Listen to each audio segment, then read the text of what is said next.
झारखंड के जसीडीह में बड़ा रेल हादसा हो गया। घटना नवाडी रेलवे फाटक की है, जहां गुरुवार सुबह एक बड़ा रेल हादसा हुआ है। डाउन लाइन पर गोड्डा से चलकर आसनसोल जा रही train number 13510 Godda Asansol express train और चावल लोड एक ट्रक के बीच टक्कर हो गई।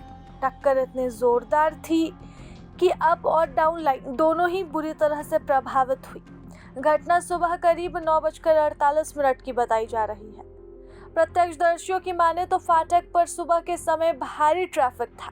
इसी दौरान चावल लदा ट्रक रेलवे ट्रैक पार कर रहा था। गेटमैन पंकज कुमार का कहना है कि ट्रैफिक अधिक होने के कारण ट्रेन को सिग्नल नहीं दिया गया था। बावजूद उसके डाउन लाइन पर गोड्डा आसनसोल एक्सप्रेस आ गई और फाटक पर ट्रक से टकरा गई। टक्कर इतनी तेज थी कि आसपास अफरा तफरी मच गई। तो वहीं इसी दौरान ट्रक की चपेट में 2 मोटरसाइकिलें भी आ गई। हालांकि राहत की बात यह है कि मोटरसाइकिल सवार मौके से किसी तरह भागे और हताहत की कोई सूचना नहीं है। स्थानीय लोगों का कहना है कि अगर ट्रेन की रफ्तार कुछ और अधिक होती तो बड़े जान माल का नुकसान हो सकता था। घटना की सूचना मिलते ही रेलवे के बड़े अधिकारी जसीडीह आरपीएफ घटना स्थल पर पहुंचकर मामले की जांच कर रहे हैं। तो वहीं आरपीएफ जसीडीह लोकल थाना की पुलिस मौके पर पहुंचकर पुलिस ने तत्काल ही भीड़ को नियंत्रित किया और फाटक के आसपास सुरक्षा व्यवस्था कड़ी कर दी है। रेलवे अधिकारी ट्रैक की स्थिति का जायजा ले रहे हैं और ट्रक को हटाने की प्रक्रिया भी शुरू है। रेलवे प्रशासन की ओर से बताया जा रहा है कि डाउन लाइन पर प्रभावित यातायात को बहाल करने के प्रयास जारी है। तो वहीं अपलाइन पर ट्रेनों को सावधानी पूर्वक पास कराने की व्यवस्था की जा रही है ताकि यात्रियों को कम परेशानी हो सके।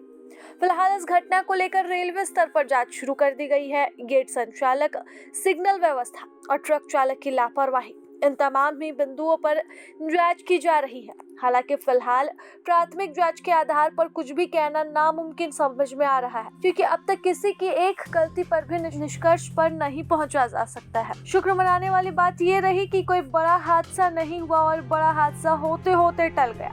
अगर ट्रेन की रफ्तार और अधिक होती तो शायद कोई बड़ा हादसा हो सकता था, जिससे न सिर्फ कुछ देर के लिए बल्कि लंबे समय तक ये पूरी लाइन प्रभावित रहती। अब जांच के बाद ही कुछ कहा जा सकता है कि इस दुर्घटना के पीछे आखिरकार जिम्मेदार कौन है। किसकी गलती के कारण ट्रेन बिना सिग्नल के आगे बढ़ गई। क्या रेलवे मैन ने ट्रैक पर गाड़ियों को नहीं रोका, अपनी व्यवस्था अच्छी नहीं की, या फिर सिग्नल देने में किसी भी तरह की कोई दिक्कत आई जिस कारण इतना बड़ा हादसा हुआ। प्रभातखबर.com, विश्वास वही, रफ्तार नहीं।